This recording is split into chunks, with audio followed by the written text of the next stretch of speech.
Hello, traders. FX Pip Collector here. Today is Thursday, November 13th, and this is my PM recap for gold, and we're on the 1 hour time frame. So, anyways, on gold, we had a very significant break of structure today. This is pretty important to me because for me, this is a nice, clear higher high, higher low, and then the 2 hour time frame, which I think is tuned correctly, gave us a break of structure. I think that pretty much confirms that this whole wave from here to here is over.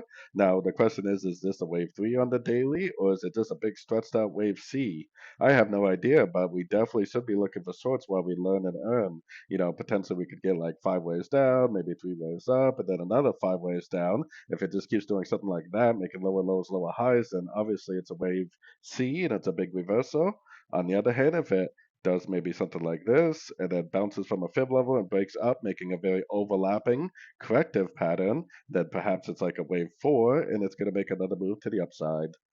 So anyways, don't forget to check out my website linked over here in the corner. And as always, thank you for watching and happy trading.